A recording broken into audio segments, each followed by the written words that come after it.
dumako na po tayo sa ating pagpupulong. Kung sa kalagayan, tayo po ay tumayo at sama-sama po natin awitin ng song number 12 na may pamagat, Dakilang Diyos si Jehovah. Pakisuyo po.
Papakinig na naman tayo sa papapanahon na pahayag sa araw na ito. Ito ay papahayag sa atin ni Brother David Oro, ay mula pa sa Paco Congregation, Maynila. Ang kanyang tema ay si Jehovah, ang dakilang maylalang. Ulitin ko, si Jehovah, ang dakilang maylalang. Brother Oro, pakisuyo po.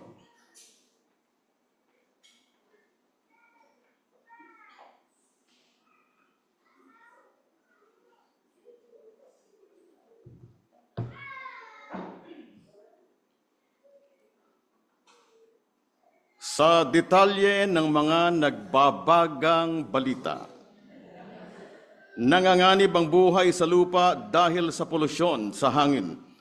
Ayon sa World Health Organization, tinatayang aabot sa 7 milyong tao taon-taon ang maagang mamamatay dahilan sa air pollution. Samantala, bunsod ng climate change at polusyon sa tubig, sinasabi ng mga eksperto na sa loob ng 30 taon, 5 milyong tao ang hindi na makakakuha ng sapat na sariwang tubig na maiinom. Ang mga balitang ito ay totoong mga balita na kamakailan ay naging pangunahing atensyon ng mga sayantista sa iba't ibang panig ng mundo. Ngayon ang tanong, ano ba ang mangyayari sa ating planeta? Makakaligtas kaya ang ating planeta at ang mga naninirahan dito? Isa pa, papayagan ba ng isang Diyos na lumalang ng langit at lupa ng lahat na narito sa planeta, sa ating mundo, ang mga tao na malipol na lahat kung mangyayari ang mga bagay na ito? Mahalagang tanong, di po ba? At tayong lahat ay sangkot sa mga isyung ito sa ating panahon sa ngayon. Bueno, para masagot natin ang mga tanong na iyan, nais nating malaman kung ano bang uri ng Diyos ang lumikha ng langit at lupa at lahat ng mga bagay dito. Si Jehovah ay isang makapangyarihang Diyos. Siyang makapangyarihang Diyos sa lahat na itinuturing na dakilang may lalang o kaya tinatawag sa English na Grand Creator. Bakit siya tinawag na Grand Creator? Ang dahilan, siya ang lumalang ng lahat ng mga bagay sa langit. Ganun din dito po sa lupa. Oo, siya rin ang tinutukoy na haring walang hanggan na nabubuhay magpakailanman at hindi natin nakikita. Tungkol sa mga nilalang ng Diyos na Jehovah, ganito ang sinasabi ng unang teksto na babasahin natin sa umagang ito, na nasa Ecclesiastes, Kabanata 3, talatang 11, yung unang bahagi po. Ecclesiastes 3:11. Pakisuyo po, nasubaybayan ako sa pagbasa sa unang bahagi ng aklat na ito, 3:11. Ang sabi, ginawa niyang maganda ang lahat ng bagay sa tamang panahon. Sang-ayon ba kayo mga kapatid, na ang lahat ng ginawa ng Diyos na Jehovah ay maganda? Pakisuyo, tingnan niyo ang inyong mga nasa tabi. Di ba? Lahat ng ginawa ng Diyos, lalo na tayong mga tao, ang kanyang tinutukoy na masterpiece o obra maestra, ay perpekto. Magagandang lahat. At talagang sasang-ayon po tayo na magagandang lahat ang ginawa ng Diyos na Jehovah. Bueno, tungkol sa kanyang paglalang, una niyang nilalang ang kanyang bugtong na anak, ang ating Panginoong Hesukristo. At pagkatapos sa pamamagitan ni Hesukristo, nilalang niya ang mga anghel sa langit. At pagkatapos, anong sumunod? Pagkatapos ay nilalang niya ang buong universo at maging ang planetang lupa natin. At pagkatapos, anong sumunod? Nilalang ng Diyos na Jehovah ang lahat ng iba't ibang uri ng mga hayop na lumilipad at nasa dagat. At kung titingnan, ito ay perfecto lahat. Maging ang kanyang obra maestra nga na binanggit natin kanina, ang sangkatauhan. Ang unang mga tao, si Adan at Eva. Hinggil dito, makikita natin ang mga nilikha ng Diyos na Jehovah ay nagtatanyag ng kanyang kaluwalhatian o yung tinatawag na God's glory. Lahat ng ginawa ng Diyos na Jehovah, sa langit man o sa lupa, ay nagpapakitang ang Diyos na Jehovah ay isang dakilang may lalang at nagpapakita rin naman ng tatlong mga pangunahing katangian niya. Ano-ano po itong tatlong katangian ito? Una ay ang kapangyarihan. Sumunod ay ang kanyang karunungan. At ang pangatlo ay ang pag-ibig niya. Tingnan natin halimbawa kung ano ang binabanggit sa atin ng aklat ng Biblia. Sa awit 19:1 hanggang 3, awit 19, sa 1 hanggang 3. Kung ano ba ang binabanggit ng tekstong ito, may kaugnayan sa mga ginawa ng Diyos ni Jehovah, mga nilikha niya sa langit. Una ay may kaugnayan nga sa kanyang kapangyarihan o power. Tingnan natin, pakisuyo po sa larawan. Nasubukan niyo na ba sa isang madilim na gabi, lalo kung kayo'y nasa probinsya? Marahil dito sa Metro Manila ay hindi natin gaanong ma-enjoy ang kagandahan ng kalangitan sa isang walang ulap o hindi umuulang gabi. At makikita natin ang kagandahan ng kalangitan at may kaugnayan ito sa napakaraming mga nilikha ng Diyos sa langit. At habang binabasa natin ang aklat na ito, awit 19:1-3, ay ma-imagine po natin ang mga nilikha ng Diyos sa langit. Pakisuyo, basahin natin. Awit 19:1 hanggang 3. Ang langit ay naghahayag ng kalawalhatian ng Diyos. Inihahayag ng kalawakan ang gawa ng mga kamay niya. Araw-araw ay nagsasalita sila, gabi-gabi ay nagsisiwalat sila ng kaalaman. Walang pangungusap o mga salita, hindi naririnig ang tinig nila. Oo, ang mga bituin sa langit ay hindi naman natin nadidinig na kumakanta. Hindi sila nagsasalita. Pero nai-imagine po ba natin kung gaano ang itinatanyag, ika nga, o ipinapakitang kaluwalhatian ng Diyos sa mga nilikhang ito? Bilang katunayan, ayon sa mga scientists, kung bibilangin ang mga bituin sa langit, ay nasa 200 billion trillion. Na-imagine niyo po ba yung 1 billion ay ilang zero? 9 na zero. 1 at saka 9 na zero. Yung trillion ay 12 zero. 1 trillion is number 1 at 12 na zero. Ito po, hindi natin maarok kung gaano karami. 200 billion trillion na mga bituin sa langit. At ayon pa sa mga scientists, kung titignan, mas marami pa ang mga stars, sa mga bituin sa langit, kumpara sa mga butil ng buhangin sa tabing dagat o sa karagatan. Imagine nyo ba kung kayo po ay nakapunta na halimbawa sa Boracay, kung saan maganda yung buhangin, dumaklot kayo ng isang dumampot kayo ng isang kamay at naroon yung buhangin, subukan yung bilangin kung gaano karami yun at gaano katagal yung bibilangin yung nasa inyong kamay. How about yung buong mundo, lahat ng mga dalampasigan, lahat ng mga buhangin, pinagsama-sama pa, mas marami pa raw ang mga ito, mas marami pa ang mga bituin sa kalangitan. At isa sa mga pangunahing pinakikinabangan nating bituin ay ang ating sun, yung araw. Kung titingnan po, ang araw ay isang bituin at ang kanyang temperature ay umaabot sa 15 million degrees Celsius. Ganong katindi.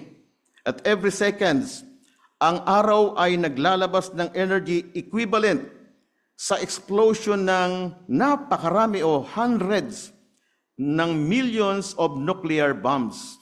Aba, kung titignan, hindi natin ma-imagine kung gaano katindi ang pwersa na nangyayari sa araw. Kung titignan natin, ang ating pong araw ay kung naglalabas ng napakaraming pagsabog ng mga nuclear bomb, parang katulad ng atomic bomb na pinasabog noong World War II sa Hiroshima at Nagasaki, hindi natin ma-imagine na ganito ang nangyayari sa surface ng araw. Kaya kung titignan, napakatindi ang puwersang inalalabas ng araw at kahit napakalayo nito sa atin, ay nakikinabang tayo sa sunlight o yung araw. At mahalaga po ito sa kalusugan, yung araw po. Kaya napakaganda ng epekto ng araw na ito pati sa ating kalusugan at sa ating buhay. At kung titingnan, yung ginawa ng Diyos na Jehovah na araw o daytime, ito yung panahon na pwede tayong magtrabaho, at yung gabi, ginawa para tayo ay magpahinga. Parang katulad ito ng halamang makahiya. Familiar po ba kayo sa makahiya? Ang tawag dito sa English ay shy plant. Ang shy plant o makahiya ay sa araw nakabuka ang mga dahon nito. Pero pagdating ng gabi, ito ay unti-unting magsasara.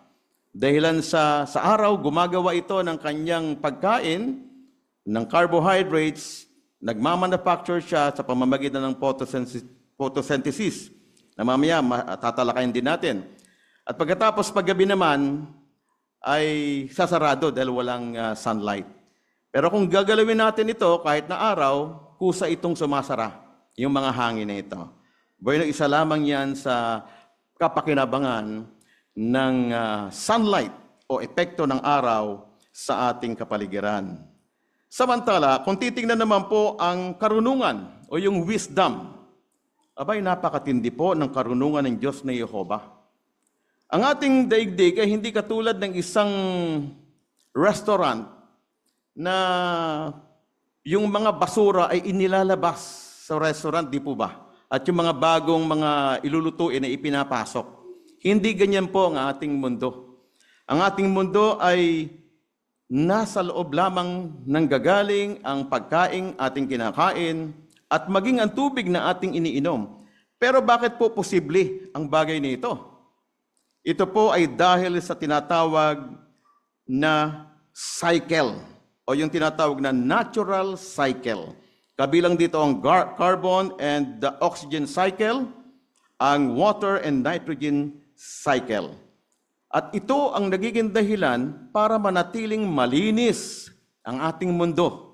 Magkaroon ng mahusay na hangin, mapalitan ang mga polusyon na ibinubuga, ika nga, ng gawain ng mga tao katulad ng mga factory.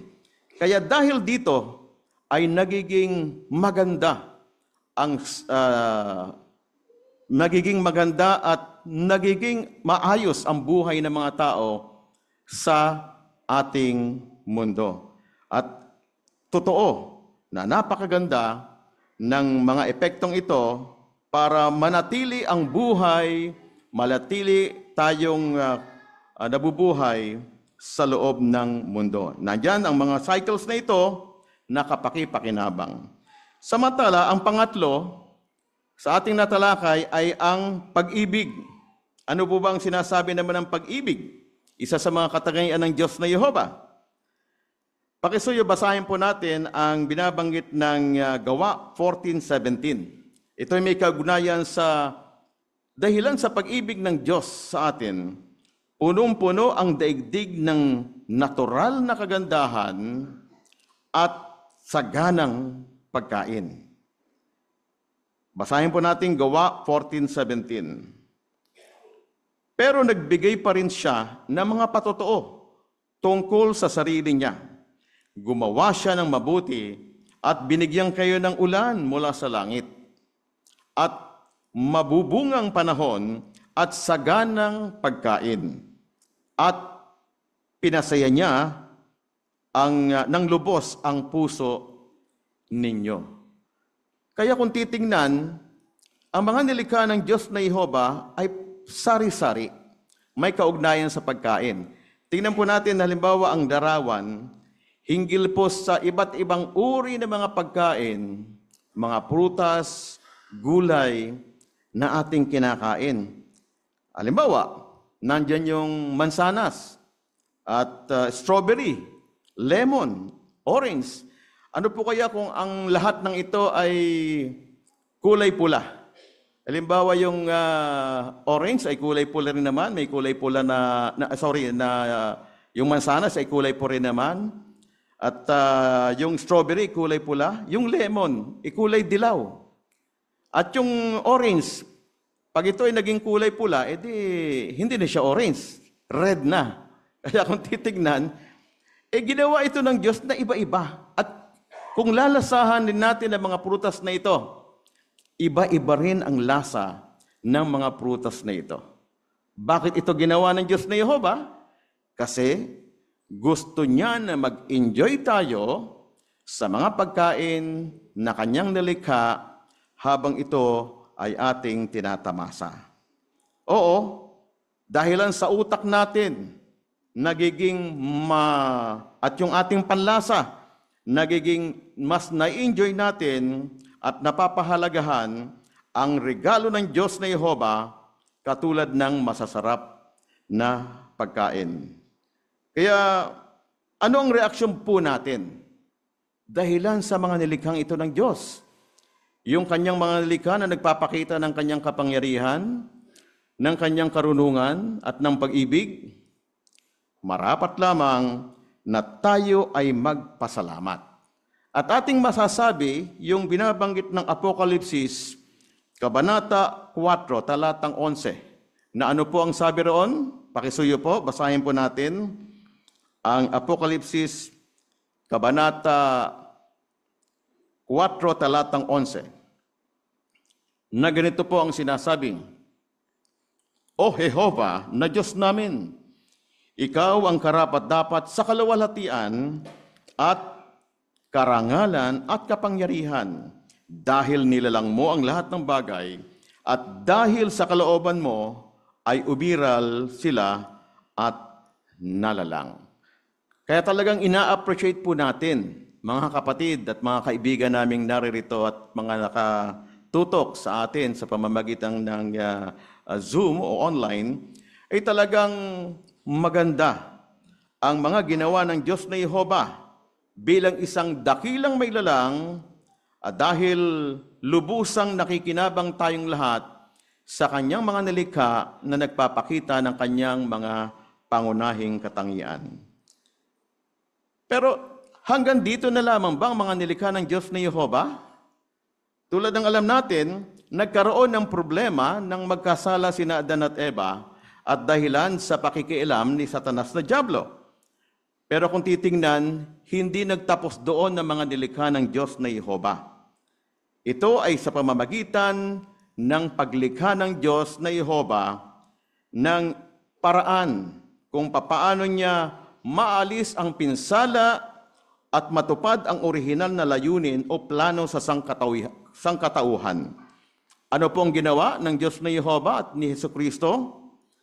Ang Diyos na Jehova ay lumikha ng mga tinatawag na mga bagong nilalang na hindi kasama o bahagi ng orihinal na plano. Kaya ito ay nagkaroon ng mga bagong nilikha na binabanggit sa 2 Korinto, Kabanata 5, talatang 17. Pakisuyo muli, basahin po natin ang 2 Korinto 5:17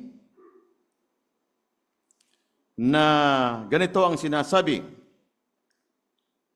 Kaya kung ang sino man ay kaisa ni Kristo, siya ay isang bagong nilalang, lumipas na ang mga lumang bagay at may mga bagong bagay na umiral.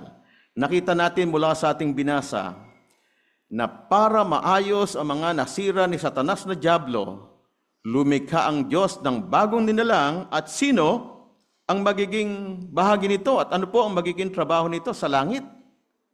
Oo, magiging mga tagapamahala ang mga bagong nilalang na ito, ang mga taong nabuhay at naging bahagi ng 144,000 na makakasama ni Jesus sa langit bilang tagapamahala. Ang kaharang ito ang magbibigay ng solusyon sa mga problemang ginawa ni Satanas. At pinapanalangin po natin ito. At mga nakakausap natin sa ating teritoryo, ang model prayer na dumating nawa ang kaharian mo kung papaano sa langit, ganun din sa lupa. Ito ang mga bumubuo sa bagong nilalang. Ano po ang magiging epekto nito? Ano po ang magiging resulta kapag nangyari pong ito? Pakisuyo sa huling larawan po natin.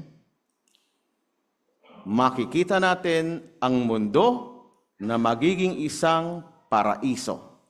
Paraisong lupa kung saan bubuhayin muli ang mga namatay, ibabalik sa pagiging perfect, sa pagiging sakdal, ang lahat ng mga nilalang dito po sa lupa, lalo po ang sangkatauhan at magiging maayos ang kapaligiran. Ito ang pangako ni Jesus na nasa Biblia na darating ang panahong gagawing bago ang lahat ng bagay. Kapag ang anak ng tao ay umupo sa kanan o sa kanyang kaluwalhatian sa trono. Tulad ng binabanggit ng Mateo 19:28. Ngayon, nakita natin na sa pagtalakay natin ay isang dakilang may lalang talaga ang Diyos na Jehova. At makikita yan sa kanyang mga nilikha. Nakita rin natin na siya ang lumalanga ng langit at lupa. Sa kanyang mga nilang, makikita ang kanyang tatlong katangian, ang kapangyarihan, ang karunungan, at ang pag-ibig. At nalaman natin na hindi mabibigo ang orihinal na plano ng Diyos na Jehova para sa sangkatauhan upang ayusin ito at alisin ang lahat ng mga problema na nilikha ni Satanas na dyablo. Mga kapatid at mga kaibigan naming naririto, maging sa mga Bible study, hindi ka nararapat lamang na magpakita tayo ng lubos na pasasalamat. Hindi ba dapat tayo magpakita lamang ng lubos na pasasalamat sa mga ginawa at mga nilalang ng Diyos na Jehova? Tiyak na itong lahat ay pinapasalamatan natin sa pamamagitan ng sa paanong paraan. Kung sisikapin nating hanapin si Jehova, talagang makikita natin siya dahil ang totoo, hindi naman siya malayo sa atin. Oo, sa panahong iyon, mawawala na ang lahat ng mga problema at sa panahong iyon, ganito na ang magiging detalye ng mga balita. Kasalukuyang nagsasayang lahat ng bawat pamilya sa pagsalubong sa binuhay muli nilang mga kamag-anak. Samantala, napakaraming nilalang ni Jehova ang naging maamo at makikita kahit saan. Kabilang dito ang 14,000 uri ng mga mammals, kabilang na ang mga amphibians, reptiles. Ganon din ang mga dating mga mababangis na hayop ay naging maamo na. Ganon din, nasa 9,000 uri ng mga ibon. Ganon din ang 30,000 uri ng mga isda sa karagatan at maging sa mga ilog. Nariyan din ang 800,000 uri ng mga insekto. Oo, wala na ang polusyon sa hangin. Wala na rin ang polusyon sa tubig. At magiging sariwa ang hangin na ating nilalanghap at magkakaroon din ng malinis na tubig. Hindi na kailangan bumili pa ng tubig ng bottled water o mineral water, kundi sa pamamagitan lamang ng mga bukal ay magkakaroon tayo ng mapagkukunan ng malinis na tubig. Talagang inaasam-asam po natin na mangyari ang mga balitang yan sa hinaharap. At totoo, ang lahat ng ito ay hindi katang-isip lamang. Mapanghahawakan natin ang mga pangako ng Diyos na Jehova na nakasulat sa Biblia. At maraming mga ebidensya, maraming mga patotoo na ang lahat ng ito ay tiyak na matutupad. At bilang katunayan, ang mga bumubuo ng organisasyon ng Diyos na Jehova sa ngayon ay makikita na po natin ang malaparaisong bayan ng Diyos na Jehova, kung saan may mga tao na sumusunod sa kanyang mga gabay at nabubuhay sa ilalim ng pangangasiwa ng Panginoong Hesukristo at ng kanyang tapat na mga tagasunod.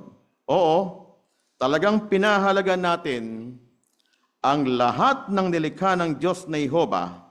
Siya ang dakilang may lalang. Kaya ang tanong, mga kapatid at mga kaibigan, gusto nyo bang mabuhay magpakailanman sa ganitong magandang paraiso sa inaharap? At ito ang isang pangakong matutupad malapit na ilang panahon na lang magaganap na ang mga pangakong ito mula sa Biblia. Kaya sa kabuuan, Nais nating i-appreciate lahat ng mga ginawa ng Diyos na Jehova mula sa kanyang paglalang hanggang sa kanyang mga ginawang pagsasaayos upang maibalik sa dati ang ating planetang lupa. Oo, ang Diyos na Jehova ay talagang may tuturing natin na isang dakilang may lalang na dapat nating papurihan, i-appreciate po natin ang mga ginagawa ng Diyos na Jehova at ni Hesukristo.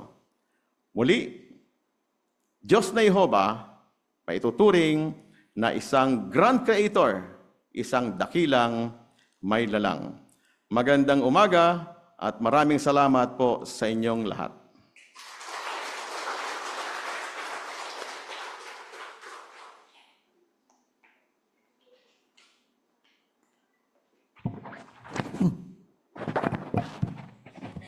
Maraming salamat po, Brother David Oro, sa maliwanag na pahayag sa umagang ito.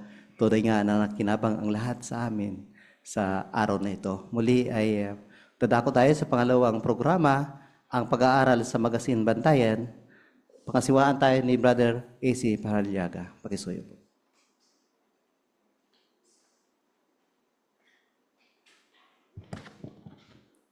Muli, isang magandang umaga ang pinapaabot sa inyong lahat, mga kapatid namin, mga kaibigan, at malugod kayong tinatanggap sa ating ikalawang pagpupulong sa umagang ito.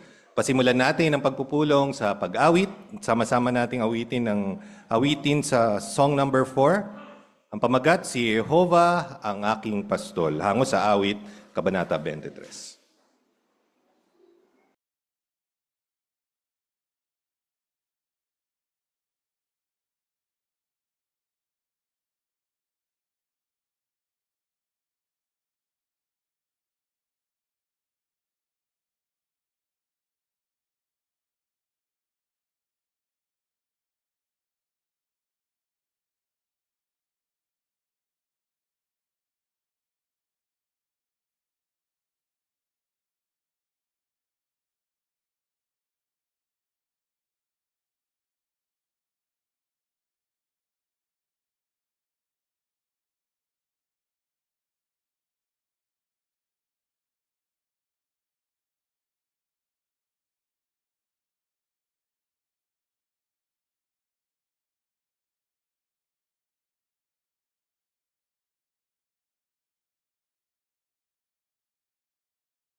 Dito tayo ngayon ay tatalakayin natin sa umagang ito ang Aralin 13, Artikulo 13 sa ating magasingang bantayan. Ang pamagat, hindi maikli ang kamay ni Jehovah.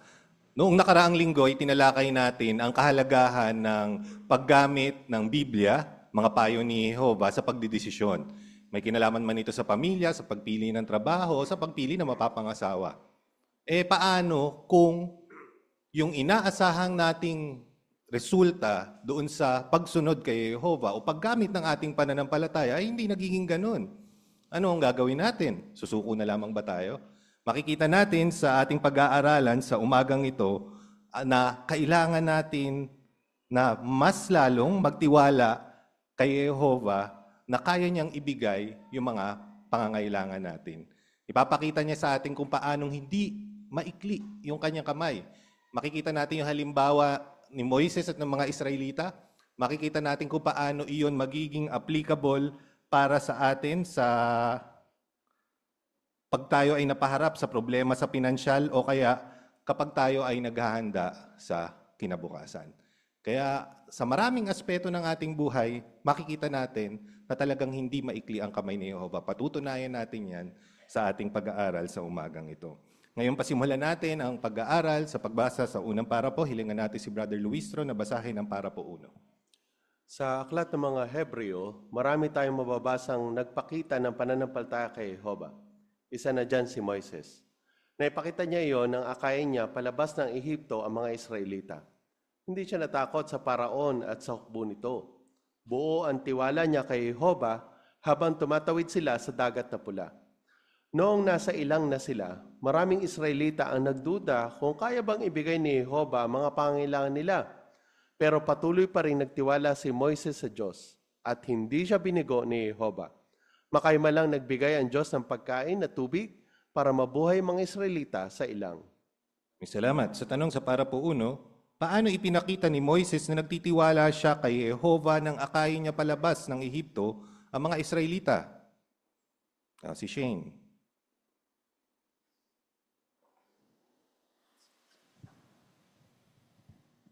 Hindi siya natakot kay Pharaoh, na considered as most powerful king noong panahon na iyon dahil sa buo at nakafocus siya sa tiwala niya kay Jehovah.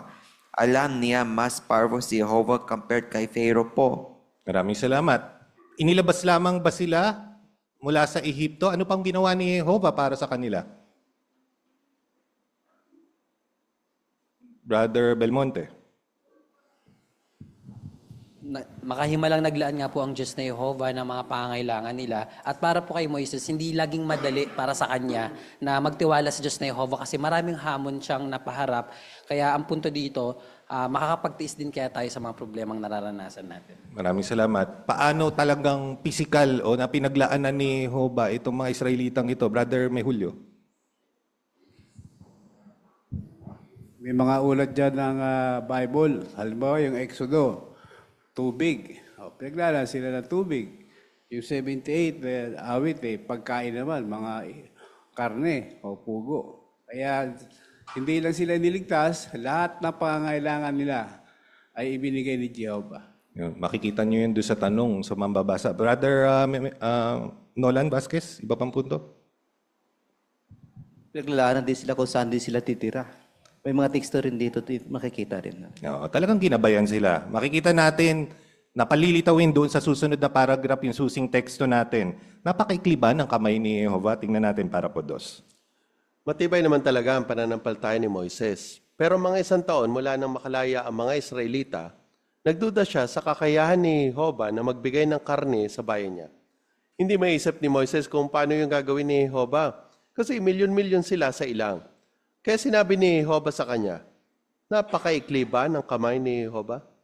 Sa tekstong ito, tumutukoy ang kamay ni Jehovah sa banal na espiritu o kapangyarihan niya. Kaya parang sinasabi ni Jehovah, sa tingin mo ba, hindi ko magagawa ang sinabi ko? Sa tanong natin, o basahin muna natin bilang kabanatang 11, talatang 21 hanggang 23. Nandyan din yung temang teksto natin. Bilang 11, 21 hanggang 23. Sino nais bumasa? Sister Adriatico, Maybelline. At sinabi ni Moises, ang bayang kasama ko ay 600,000 na lalaki, pero sinasabi mo, bibigyan ko sila ng karne at isang buong buwan silang kakain ito. Kung mga buong kawan at bakahan ang papatayin, sasapat ba yun sa kanila? O kung huhuliin ang lahat ng isda sa dagat, sasapat ba iyon sa kanila? Kaya sinabi ni Jehovah kay Moises, napakaikli ba ng kamay ni Jehovah? Makikita mo ngayon kung mangyayari o hindi ang sinasabi ko. Napakaganda nung sinabi na yon. Tingnan natin. Bakit itinanong ng Diyos kay Moises, napakaikli ba ng kamay ni Jehovah? Sister Ciares. Kasi nung sabihin nga po ni Jehovah na makakakain sila ng karne ng isang buong buwan, para po kay Moises napaka-imposible naman po nun kasi napakarami nila, binanggit doon na 600,000 na lalaki. Kaya naisip po niya na kung kakatay man sila ng buong bakahan o kawan at huhulihin yung lahat ng isda sa dagat, nagduda po siya kung kakasya o sapat po ba yun sa kanila. Maraming salamat. Talagang nakakapagduda sa dami ng kailangan. Sister Calso. Ang pananalitang napakaibli ba ang kamay ni Jehovah? Figurative ito. Ang tumutukoy ito, banal na espiritu o kapangyarihan niya. Para bang sinabi niya, sa tingin mo ba hindi ko magagawa ang sinabi ko? Huwag tayong mag-alinlangan sa makapangyarihan ng ating Diyos na Jehovah. Walang imposible sa Kanya. Yan, parang denier, no? Na kaya mo ba talagang i-provide yan? Napakadami niyan eh. Tingnan natin yung susunod na para po 3 tayo. Naisip mo na ba kung kaya ba talagang ibigay ni Jehovah mga pangailangan mo at ng pamilya mo? Nagduda rin si Moises at ang mga Israelita sa kakayahan ni Jehovah na maglaan sa kanila at makakatulong kung pag-aaralan natin ang pangyayaring iyon. Titingnan din natin ang ilang teksto na makakatulong sa atin na mas magtiwalang kaya tayong tulungan ni Jehovah. Tanong sa para po 3, bakit dapat pag-isipan ang nangyari kay Moises at sa mga Israelita noon? Bakit natin tatalakayin yan? Sister Atamosa. Kasi po bilang mga disakdal na tao ay hindi rin naman po talaga tayo exempted sa mga problema sa ngayon, lalo na't kung sunod-sunod at huling araw na po. Kaya minsan nahahamon yung pagtitiwala talaga kay Jehovah. Kaya sabi po dito, ang ulat na ito tungkol kay Moises ang nagtuturo sa atin na huwag pong mawalan ng pag-asa sa ngayon dahil habang palapit na po yung paraiso, pahirap yung kalagayan, pwedeng humamon yun kasi yung tiwala natin kay Jehovah. Kaya isang bagay po yung ulat na ito na tutulong sa atin na huwag pagdudahan yung kakayahan ni Jehovah maglaan. Maraming salamat. Yung pinag-uusapan ba natin dito ay maliliit na klase ng mga problema lang? Brother Mehulio.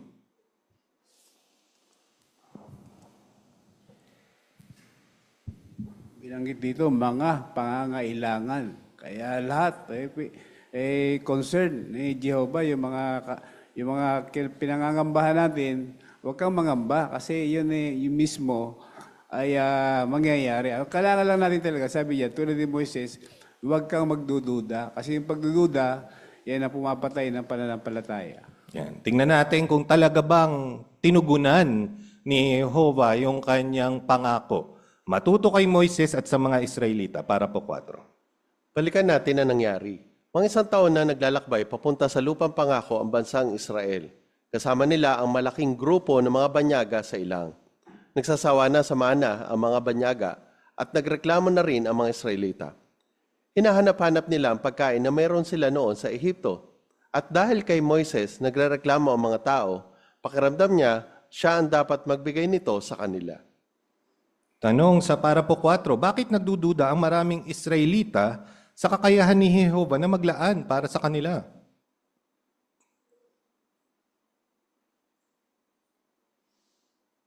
Sister Umali. Sa ulat ng Bilang 11:6, sinabi ng mga Israelita na wala na kaming ibang nakikita kundi mana. So ibig sabihin puro mana na lang, wala nang iba. At ganoon din, nagsasawa na sila sa pagkain na ibinibigay sa kanila ni Jehovah. Kaya makikita natin sa Bilang 4:4 na nagtanong sila kung sino ang magbibigay sa kanila ng karneng kakainin nila. So question iyon kung sino. Ibig sabihin, nagduda sila kung ilalaan ba talaga ni Jehovah iyon. Maraming salamat. Ano yung role na ginagampanan ng demographics o nung kung gaano karami yung mga Israelita versus sa foreigner doon sa pagrereklamo na ito? Isip ba ninyo? Brother Arjona. Yung demographic dito, hindi lang ng puro mga Israelita eh. No? Sabi niya, maraming mga banyaga din na sumama sa kanila. May panampalataya sila, sumama sila sa mga Israelita pag alis eh.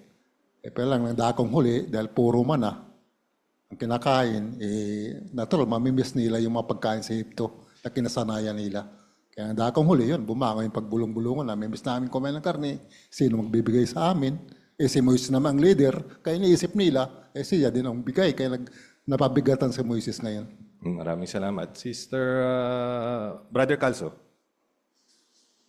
Kasi ang estimate ng mga Israelita kasama yung mga banyaga noon, more or less mga 3 million kasi. Kaya nagdududa sila na kaya-kayang pakainin ni Jehovah itong 3 million mga taong ito. Yun, kaya napakarami. Yun ang dahilan kung bakit nagduda sila. Maraming salamat. Sister CK. Kung bakit sila nagduda sa paglalaan ni Jehovah kasi yung dinaranas nila noon nung sila ay alipin pa sa Ehipto ay kumakain ng karne. Naalala nila na yung kinakain namin doon parang mas okay pa. Dito nililigtas mo kami pero mana lang. Pero asa na yung kinakain namin na gaya ng karne nga? Oo, nandun yung sa teksto, di ba? Namimiss nila pati yung mga rekado na kanilang ginagamit sa pagluluto. Brother Umali. Kaya makikita natin, ang nag-impluensya yung minority doon sa majority. Nagawang impluensya ng konti, yung marami. Okay. So tingnan natin kung paano tayo maaring maapektuhan yan para po 5 at 6. Hindi naging mapagpasalamat ang mga banyaga at lumilitaw na naimpluhensyahan ang mga Israelita. Pwede ring mangyari sa atin yan. Kapag hindi mapagpasalamat ang mga nakakasama natin, baka hindi tayo makontento sa mga ibinibigay ni Jehovah sa atin. Pwede rin mangyari yan kung iniisip-isip natin ng mga meron tayo noon at kung anong meron ng iba. Pero mas magiging masaya tayo kung kontento tayo anuman ang meron tayo. Inisip sana ng mga Israelita ang pangako ni Jehovah sa kanila noon. Nangako siya na magiging sagana sila kapag nasa lupang pangako na sila at hindi habang nasa ilang. Dapat din natin tandaan ang mga pangako ni Jehovah sa atin sa bagong sanlibutan. Huwag tayong mag-focus sa mga bagay na wala tayo ngayon. Makakatulong din kung pag-iisipan natin ang mga tekstong magpapatibay sa pagtitiwala natin kay Jehovah.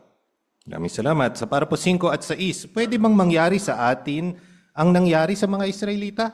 Paliwanag. Sister Vasquez, Lilia.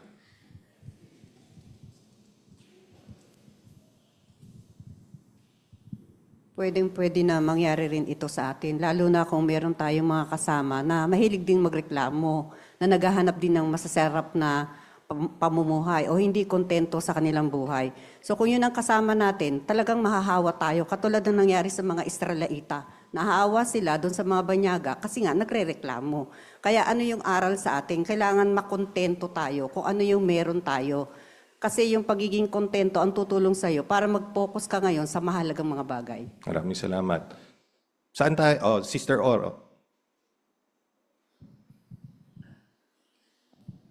Yung application sa akin ito, kung di ako magiging maingat sa pagpili ng makakasama, maaring maimpluwensyahan yung aking pananaw at hindi maging mapagpasalamat, maging reklamador pa nga.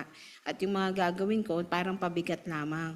At yung pagkukumpara sa buhay ng iba, kaya maganda na hindi tayo laging mag-browse ng social media dahil prinopromote nito yung kasaganaan o yung easy money para maging maalwan ang buhay. Taliwas naman doon sa pamantayan ni Jehovah. Kung yung mga Israelita noon, kumapit sana sa pangako ni Jehovah, nagtiwala ng buong puso, maaring maging magaang lahat sana sa kanila. Kaya ang aral nito sa akin, hindi ko kailangan ma-defocus sa mga bagay na pansamantala lamang at mapagpapatibay ako o bubulayin ko yung mga teksto na para magbigay sa akin ng pagpatibay. Maraming salamat. No? Pag nag-browse ka sa social media, bigla kang hahampasin ng kahirapan bigla. No? Kahit hindi ka naman naghihirap. Kasi mararamdaman mo yung ganda ng buhay ng ibang mga tao. Brother Mejulio. Minsan yung pumapasok din yung maling motibo. Kala nila pag naging saksi, maganda-ganda buhay. Ay, doon nagkamali mga Israelita. Akala nila pag yung mga banyaga, akala nila pag sa mga Israelita, gaganda ang buhay nila. Eh, sabi ni ang pangako ni Jehovah, sa ano pa, lupang pangako pa, hindi pa sa ngayon. Kaya habang nandito pa tayo, mahirap pa ang buhay. Ay kumusta kung may kasakiman ng puso mo, pawasok ang saksi, baka hanapin mo yon at hindi ka makatagal, lalabas ka ng organisasyon kasi hindi naman nagbago yung buhay mo. At kailangan tandaan natin yung pangako ni Jehovah. Paraiso pa ang pagganda ng buhay, hindi pa sa ngayon. Yan. Kaya ano yung magandang katangian na dapat nating ipamalas ngayon sa mga tinataglay natin? Maliit na salita. Sister Likanda. Yung ating pagkakontento. Eksakto. Para po 7 tayo. Baka nagtataka ka kung bakit itinanong ni Jehovah kay Moises, napakaikli ba ng kamay ni Jehovah? Posible, gustong ituro ni Jehovah kay Moises na kayang abutin ng kapangyarihan niya kahit ang malalayong lugar at hindi lang napakalakas nito. Kaya ng Diyos na magbigay ng napakaraming karne sa mga Israelita kahit nasa gitna sila ng ilang. Sa pamamagitan ng malakas na kamay at unat na bisig, ipinakita ng Diyos ang kapangyarihan niya. Kaya kapag may pagsubok, tandaan na kaya tayong tulungan ni Jehovah nasaan man tayo. Maraming salamat. Sa tanong sa 7, bakit tayo makapagtitiwalang hindi maikli ang kamay ni Jehovah? Sister Sepe.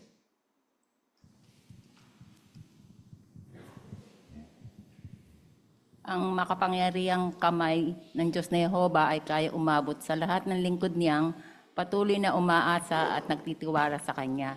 Kaya gaya ng gustong ituro ni Jehovah kay Moises na walang imposibleng hindi kayang gawin ni Jehovah, ano pat kaya niyang iunat ito o ipakita ang Kanyang kapangyarihan, tulungan tayong lahat na nagtitiwala sa Kanya. Maraming salamat. Ano ibig sabihin ng unat na bisig? Maikling kamay, unat na bisig. Hindi physical yun, ha? Sister Atamosa. Pinaliwanag po yun sa referensya bilang makapangyarihang kamay po ni Jehovah. Ayun, no? Talagang kumikilos, no? Brother Mejulio.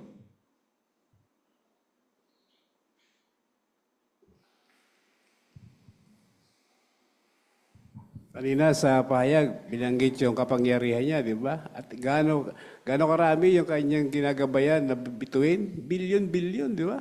Ay ilan lang ang tao sa mundo para hindi niya bigyan ng pangangailangan nito. Kaya makapagtitiwala tayo na yung kanyang kapangyarihan, sasapatan niya ang mga pangangailangan ng tao. Yun. So, alam na sigurado tayo may kapangyarihan si Jehovah. Alam naman natin may lalang. Ang tanong, gagamitin niya ba talaga yung kapangyarihan na yon para iunat yung bisig niya para tulungan tayo? Tingnan natin kung anong ginawa niya sa mga Israelita para po 8. Nagbigay si Jehovah ng karne, napakaraming pugo.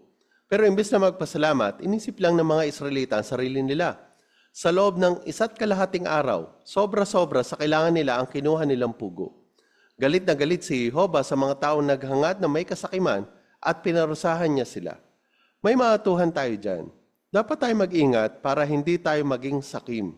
Mayaman man tayo o mahirap, dapat nating gawing prioridad ang kaugnayan natin kay Jehovah at kay Jesus para makapag-ipon ng mga kayamanan sa langit. Kapag ginawa natin yan, makakasigurado tayong ibibigay ni Jehovah ang mga kailangan natin.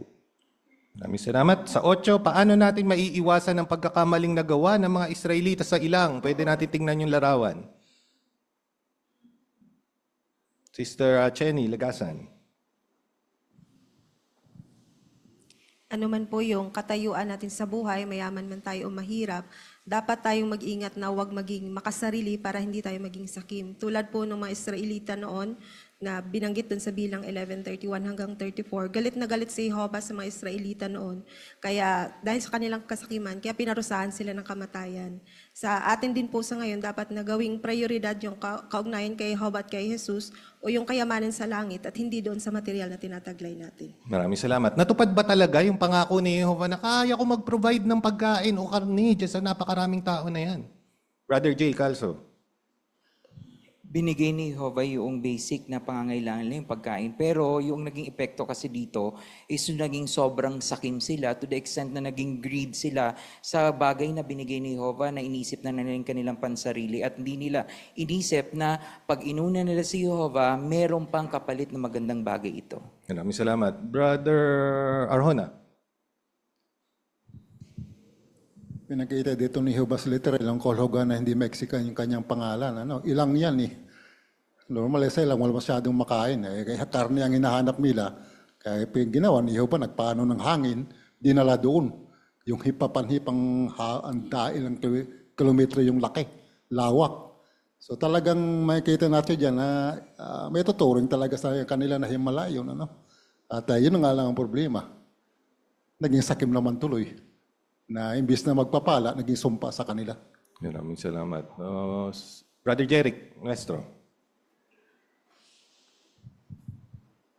Hindi lang binigay ni Jehovah yung kailangan nila, kundi sobra-sobra pa sa kailangan nila. Kaya nga nakapag-ipon-ipon pa yung mga ibang tao, mga Israelita noon, sobra-sobra. Yan. Pansinin niyo yung ulat, no?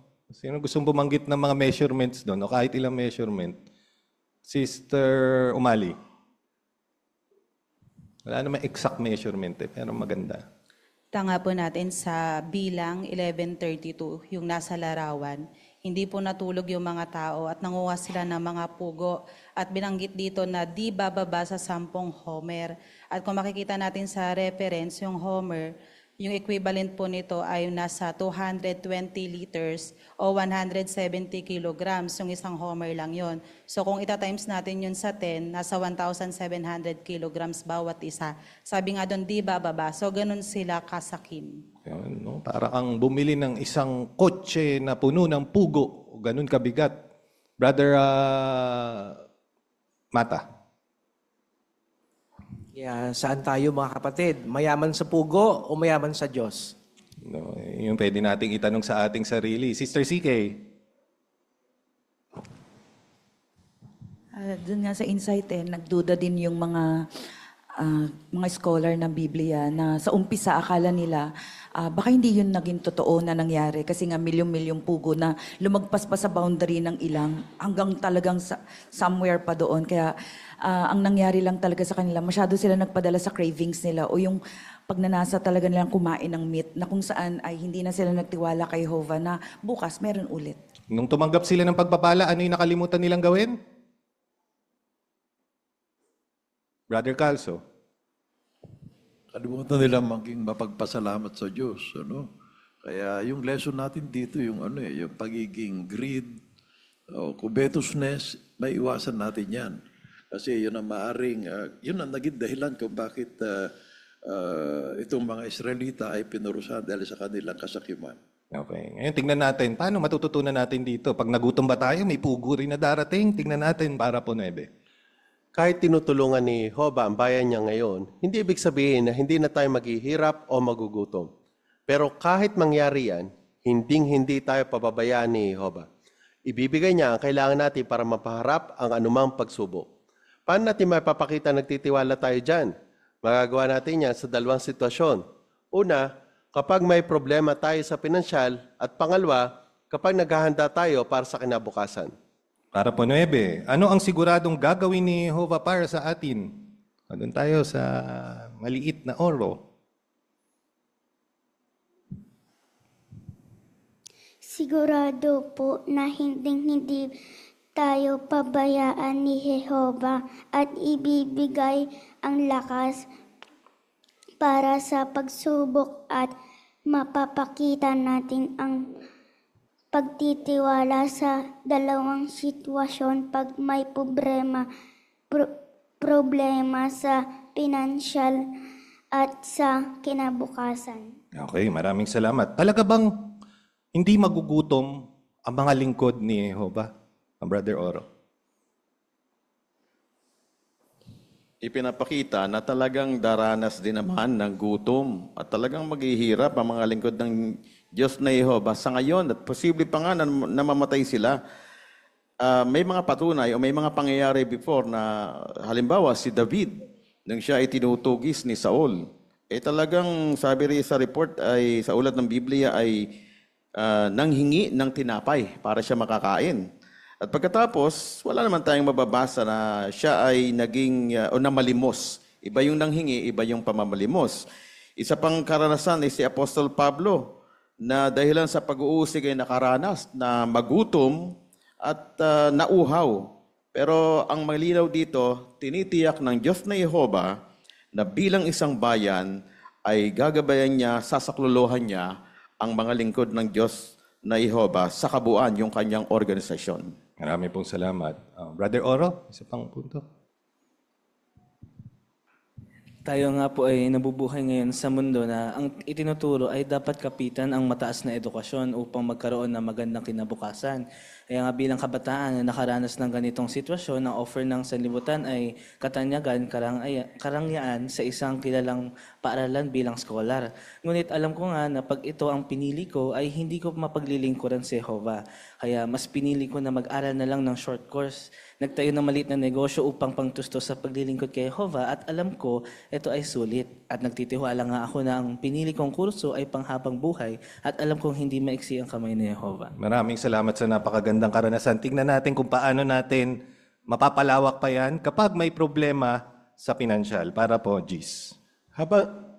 Habang lumalapit ang wakas, masihirap ang buhay. Dahil sa kaguluhan sa politika, digmaan, sakuna o bagong pandemic, baka magkaroon tayo ng di inaasahang gastusin o mawalan tayo ng trabaho, pag-aari o bahay. Baka kailangan nating maghanap ng bagong trabaho sa lugar natin. O baka kailangan ng pamilya natin na lumipat ng lugar dahil sa trabaho natin o kalagayan sa pinansyal. Kaya paano natin mapapakita sa mga desisyon natin na nagtitiwala tayo kay Jehovah? Tanong sa para po, Gis, anong problema sa pinansyal ang pwede nating maranasan? Sister Jana Atamosa. Habang lumalapit ang wakas, mas hihirap ang buhay dahil sa kagulahan sa politika, digmaan, sakuna o bagong pandemic. Baka magkaroon din ng di inaasahang gastusin o mawalan tayo ng trabaho, pag-aari o buhay. Baka kailangan natin maghanap ng bagong trabaho sa lugar natin po. Maraming salamat. Ano yung lately binibigay sa ating announcement galing Bethel? May kinalaman sa maaaring mangyari sa hinaharap na pinaghahanda tayo? Lala ninyo? Sister Blancad.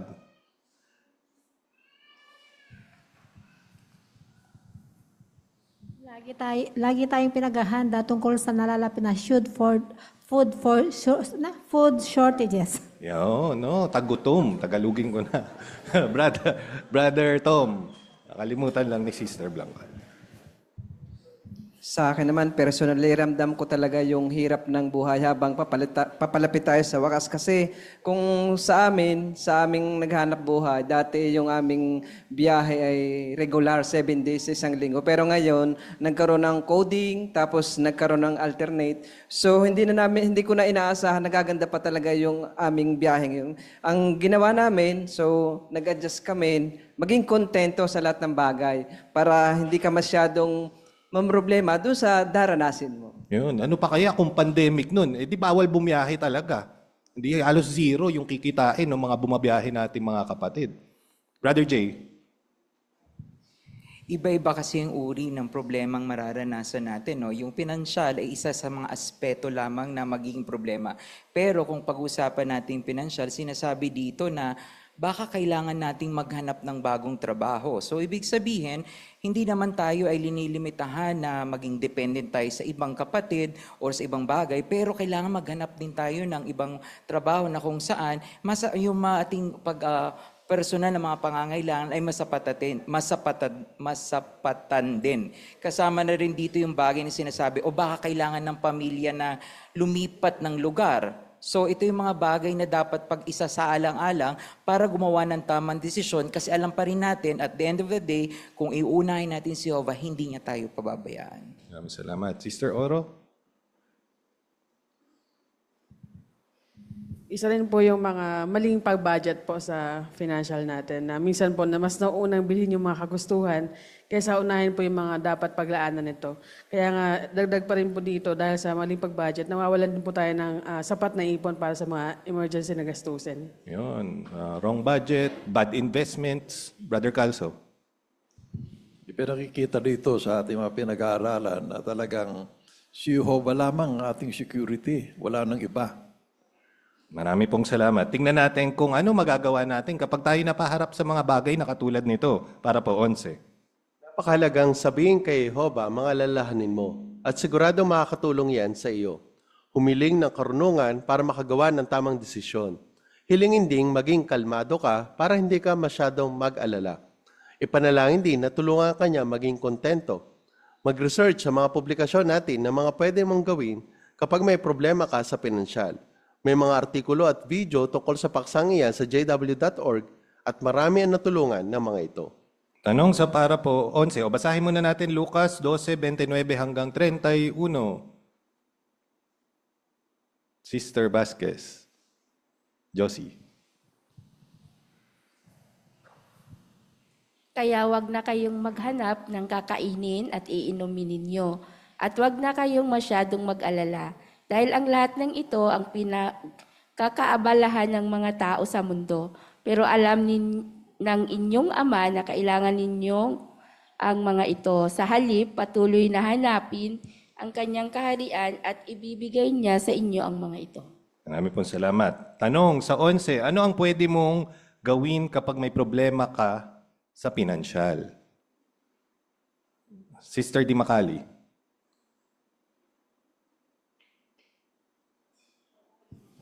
Maraming punto yan. Isa nga po yung pagsasabi natin sa Diyos na Jehovah ng alalahanin natin kasi siguradong tutulong siya.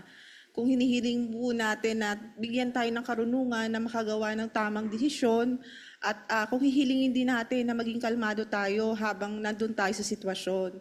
Kasi ako nung nasa ospital, parang kumbaga, yung panalangin muna kay Jehovah yung inuna ko. Pagkatapos, binigyan niya ako ng lakas na loob na maharap ko yung pinagdadaanan ko. Maraming salamat. Si Brother De Los Angeles.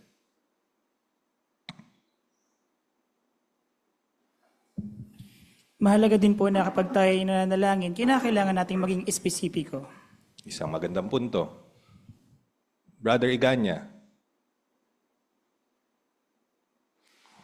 Tayo ng makadiyos at tamang pangmalas. Minsan, meron tayong mga statements na nakakaringgan sa iba na buti pa sila, wala silang problema. O buti pa sa ganito, walang problema. Pero hindi po yun realistiko. At hindi natin dapat ikumpara yung ating sarili sa iba. Kasi maski na bakay po yung iba, mas well off sila sa bagay na material. Pero hindi po natin nakikita yung kanilang mga hikbi at iyak pag sila nag-iisa na. Kaya, kasi po lahat po ng mga lingkod na Jehovah sa ngayon talaga nakakaranas ng pagsubok. Kaya ang susi po, makontento sa kung ano ang taglay natin sa ngayon. At huwag po natin i-equate yung happiness natin sa mga material na taglay natin, kundi sa pagsang-ayon ni Jehovah. Yung pasok yung pagiging kontento. Si PJ, kanina pa nagtataas Mukhang maraming problema financial si PJ. Mag-research po tayo sa mga publikasyon natin ng mga pwede mong gawin kapag may problema po sa financial. May mga artikulo at video tungkol sa paksang iyan sa jw.org at marami ang tutulong po sa atin. Maraming salamat sa payong yon. Brother Tolisora. Magandang pag-isipan natin yung binanggit doon sa teksto, Lucas 12:29 at hanggang 31.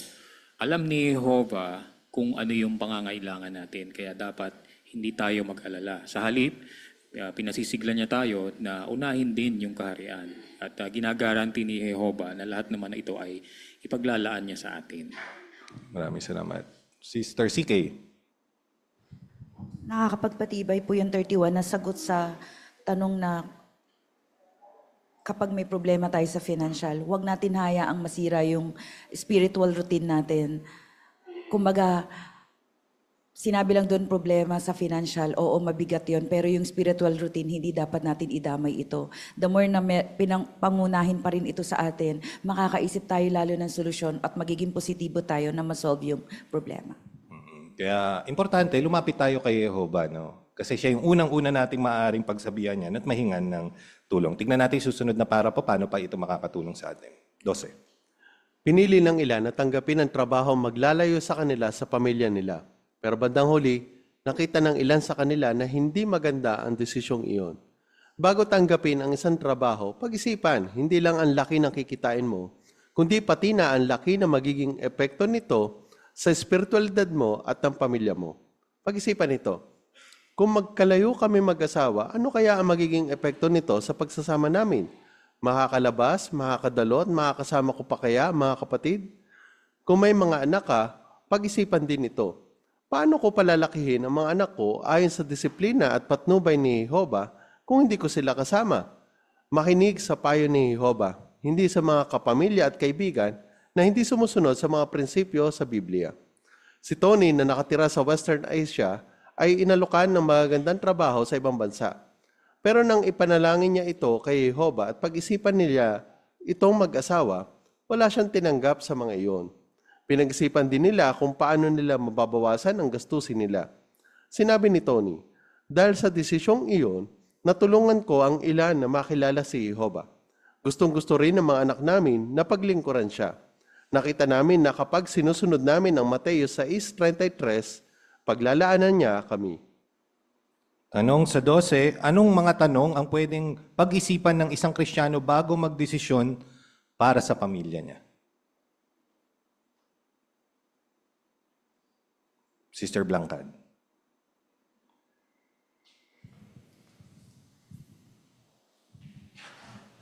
Ang isang Kristiyano no, na may pamilya, pag-iisipan niya muna, hindi niya dapat, kung magtatrabaho siya, pag-isipan niya muna, hindi yung laki ng kikitain niya, kundi kung ano yung magiging epekto ng sa espiritualidad nito at sa pamilya niya. Halimbawa, may mga tanong dito na dapat niyang pag-isipan. Kung halimbawa magkakalayo sila ng kanyang asawa, ano kaya yung magiging epekto nito sa pagsasama nila? O kaya makakalabas kaya, makakadalo at makakasama pa niya yung mga kapatid? O kung may mga anak naman siya, pag-isipan niya kung paano niya palalakihin ang mga anak niya ayon sa disiplina at patnubay ni Jehovah, kung hindi naman niya nakakasama yung mga anak niya. So yun yung dapat na pag-isipan ng isang Kristiyano bago So mapapaharap yung issue na yun hindi lang sa padre, sa tatay, kundi sa buong pamilya, no? Kaya pwede ring mag-pitch in siguro yung ibang mga membro ng pamilya. Maganda yung binabanggit dito, bakit hindi isang katalinuhan na kumuha lang na o humingi lang ng tulong sa pagdidesisyon doon sa mga kapamilya at kaibigan na hindi sumusunod sa payo ng Biblia? Brother Oro.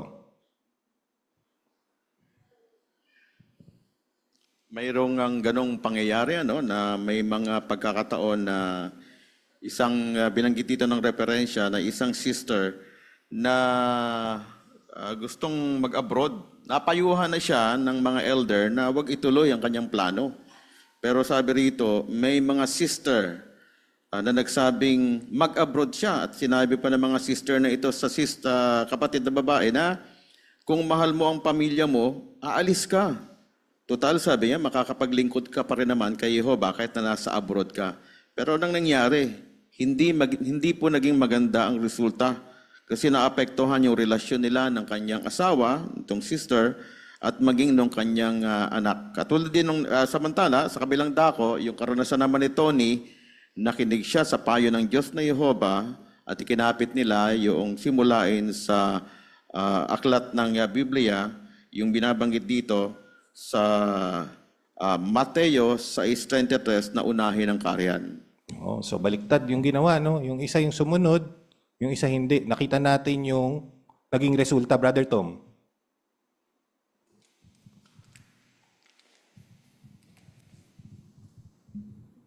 Maganda yung ginawa ni Tony kasi hindi lang siya yung nagdesisyon.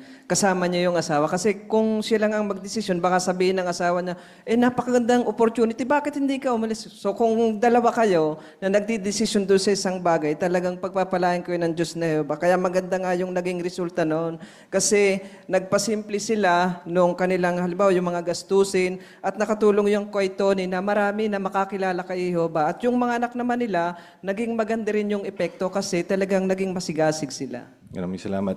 Bakit hindi tayo kailangan magpadala doon sa sulsul ng mga hindi sumusunod sa prinsipyo ng Biblia, bukod doon sa nangyaring karanasan? Ano ba nasa isip nila? Ito mga, gusto ba niya talaga mapahamak tayo? Sa Zoom tayo? Sister Magallanes?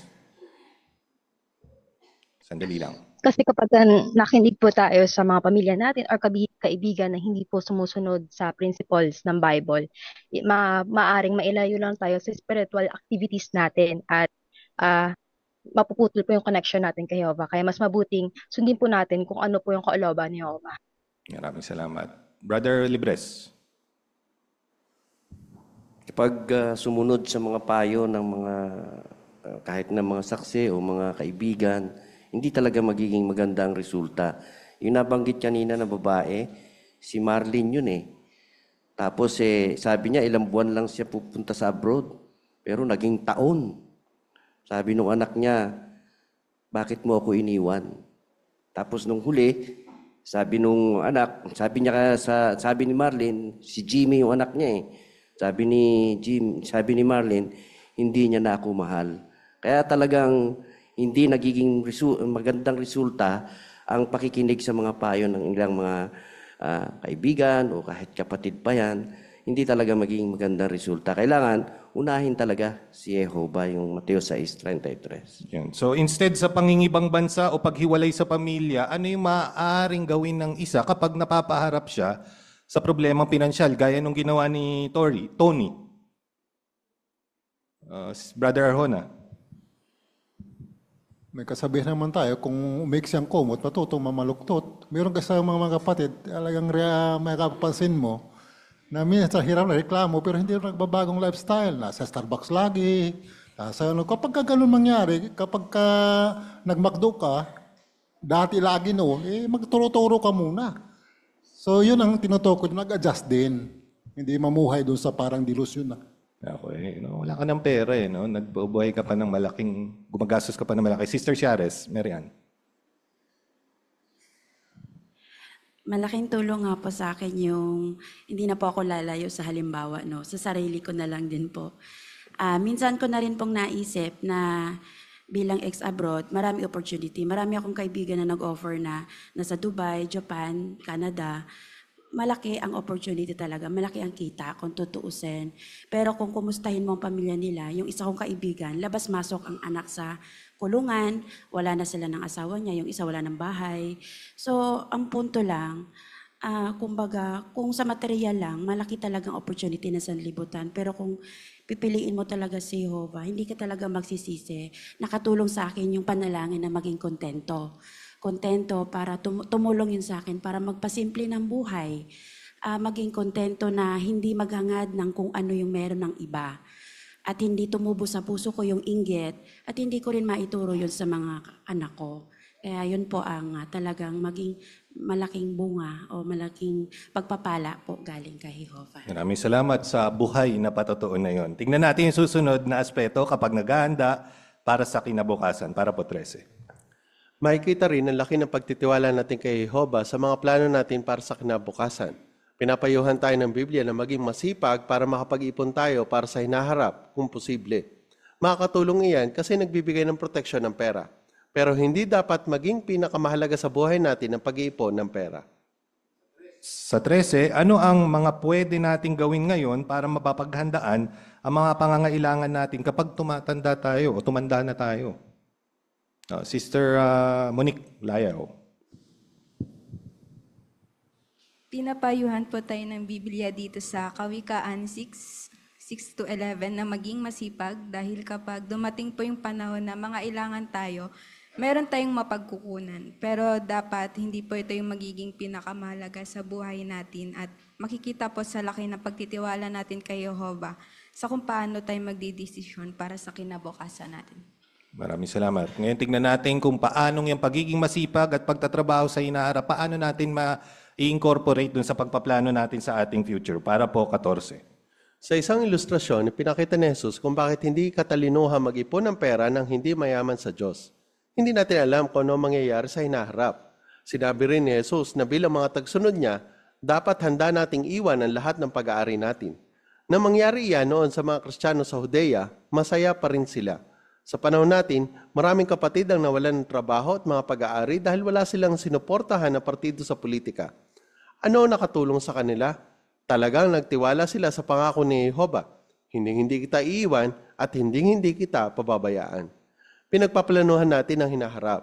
Pero kung may mangyaring hindi natin naasahan, nagtitiwala tayong tutulungan tayo ni Jehovah. Basahin natin Hebreo 13:5. No, si Sab naman. Huwag nawang makita sa pamumuhay ninyo ang pag-ibig sa pera at maging kontento na kayo sa mga bagay na mayroon kayo. Dahil sinabi niya, hindi kita iiwan at hindi kita pababayaan. Maraming salamat. Sa 14, kapag nagpaplano para sa hinaharap, bakit dapat nating pag-isipan ang binanggit doon sa Hebreo 13:5?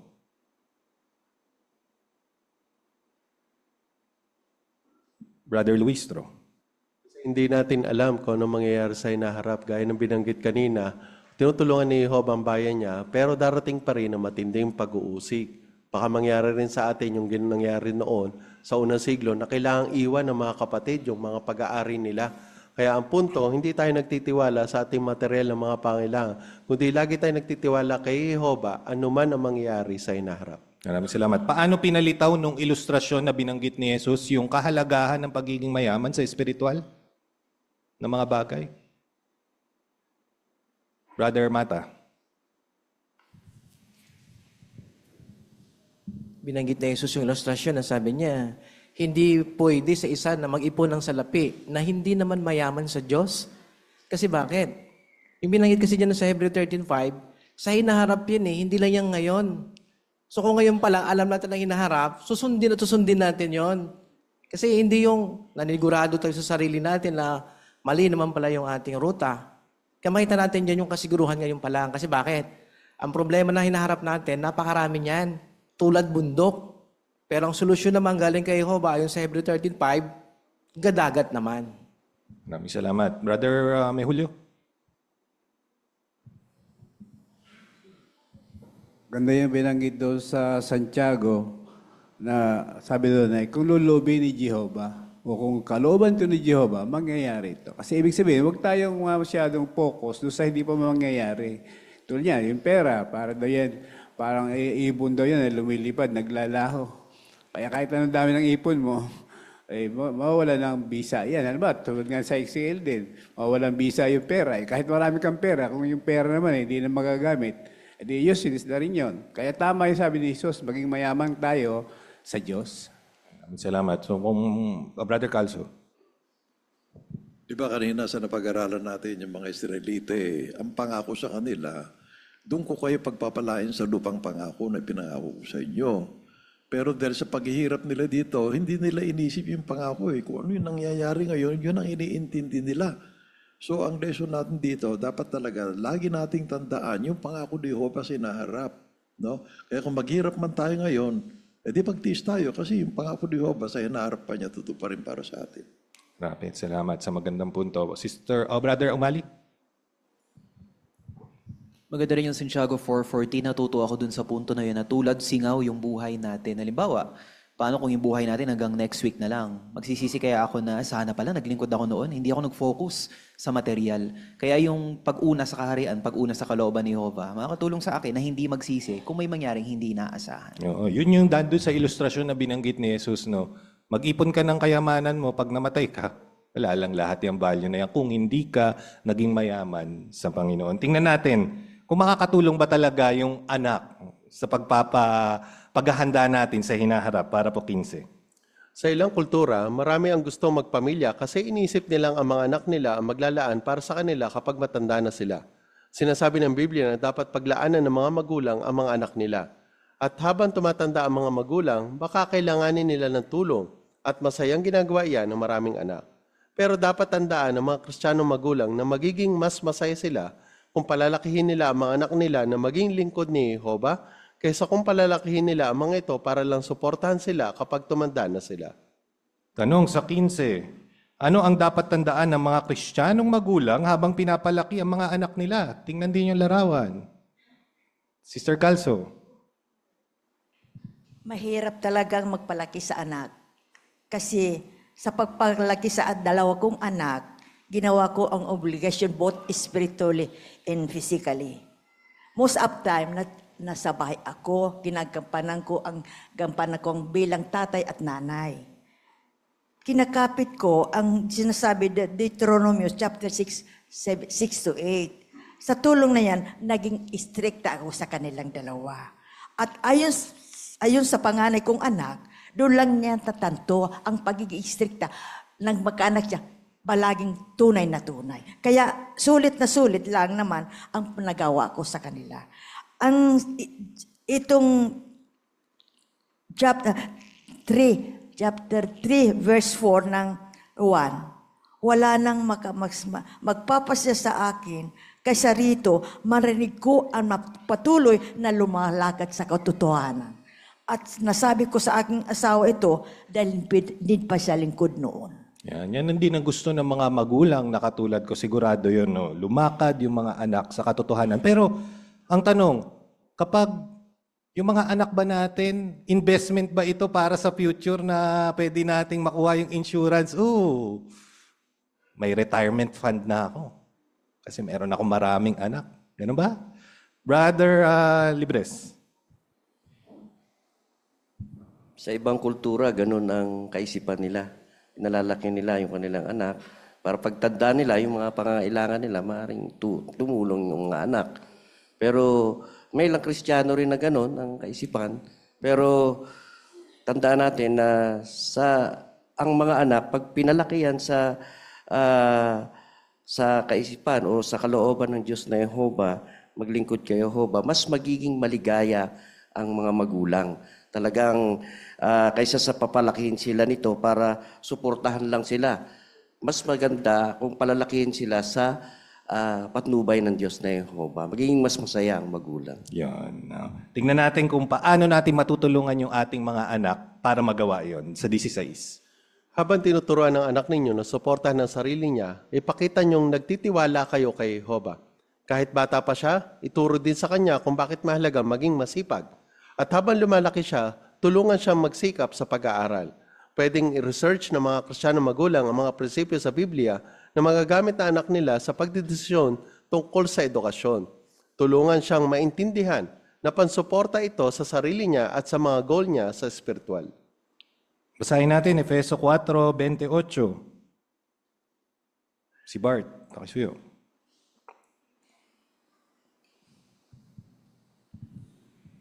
Ang magnanakaw ay huwag na magnakaw pa. Sa halip, magtrabaho siya ng husto at ng marangal para may maibahagi siya sa nangangailangan. Maraming po salamat. Tanong sa 16, paano matutulungan ng mga magulang ang anak nila na masuportahan ang sarili niya? Brother Luistro. Nakita rito na pwedeng turuan sila dapat na maging masipag, gaya na binanggit ng Efeso 4:28. Kasi may pagkakataon sila na makatulong din sa iba. Pinakita rin ng paragraph na turuan sila na maging palaaral, magsikap sa pag-aaral. Pero ang punto rito, na ito ay pansuporta lalo na sa spiritual goal nila. Maraming salamat. Ba't walang mataas na edukasyon dyan? Anak, magdoktor ka, kailangan natin ng cardiologist sa pamilya kasi may sakit ako sa puso. Para alagaan mo kapag pagtanda mo. Bakit walang ganun? Ano yung goal? Tandaan nyo. Binabanggit yan sa para po. Baka may gusto mag-cardiologist dito. Kaya Sister Vasquez. Lilia. Bilang isang magulang, syempre ang goal mo yung spiritual niya, na maging maunlad yung kanyang spiritual, hindi yung material na mga bagay. Kasi alam din naman natin yung material na bagay, mawawala rin yan eh. Pero yung spiritual, panghabang buhay hanggang sa susunod pang buhay. Maraming salamat. Sister Oro? Talagang hamon yung pagpapalaki ng anak dahil sa every age nila, iba-iba yung facing, iba-iba din yung antas o yung dalas ng panalangin mo na piliin nila si Jehovah. Katulad nung sagot niya kanina, kami man, kinwestiyon yung aming pagsuporta doon sa pagpili niya na hindi siya pumili ng pataas na edukasyon. Bakit iisa lang yung anak niyo, hindi niyo pa pinag-aral? Hindi nila alam na mas okay at mas sinuportahan namin siya kasi pinili niya yung best life ever. Maraming salamat. Sister, Brother de Los Angeles. Kaya dito po may kita natin na mahalaga din sa isang magulang na maging isang role model. For example, tinuturo natin sa mga anak na maging masipag. So kinakailangan na may pakita natin muna na tayo ay masipag. Hindi lang po to sa material, lalong-lalo na din po sa spiritual. Okay, huling para po tayo, para po 17. Makapagtitiwala ang bayan ng Diyos sa kakayahan at kagustuhan ni Jehovah na ibigay ang mga kailangan nila. At habang papalapit ang wakas, mas lalo tayong dapat magtiwala sa Kanya. Anuman ang mangyari, huwag tayong magduda na gagamitin ni Jehovah ang kapangyarihan niya para paglaanan tayo. Makakaasa tayong hindi maikli ang kamay niya at na maaabot tayo ng unat na bisig niya. Maraming pong salamat, Brother Luis Tros, sa inyong mahusay na pagbasa at pagtulong sa amin sa pagbasa sa mga para po. Para po 17, sa ano tayo makapagtitiwala? Sister Masangkay.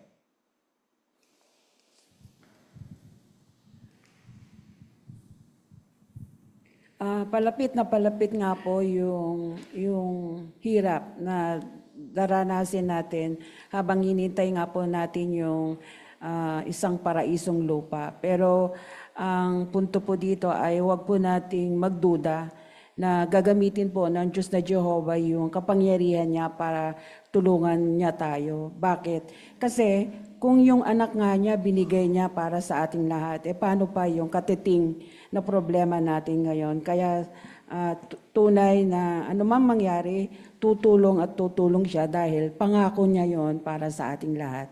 Maraming pong salamat. Ngayon tingnan natin yung repasong mga tanong. Tingnan natin kung ano yung natutunan natin sa umagang ito. Ano ang matututuhan natin sa nangyari kay Moises at sa mga Israelita? Sister Barce.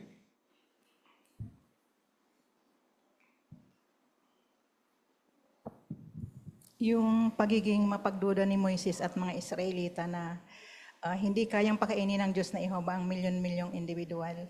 Hindi nila naisip na ang Diyos na Jehovah ay pinakamakapangyarihan sa lahat. Kaya niyang pakilusin ang banal na espiritu niya para masapatan ang mga pangangailangan na ito rin ang dapat nating isaisip. Nung tinulungan naman ni Jehovah yung mga Israelita, ano yung hindi nila ginawa? Sister CK.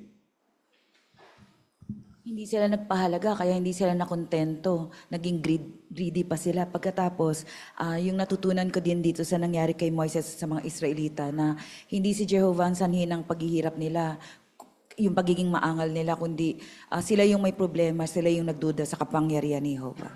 Okay. Susunod na tanong, paano natin maipapakitang nagtitiwala tayo kay Jehovah kapag may problema tayo sa pinansyal?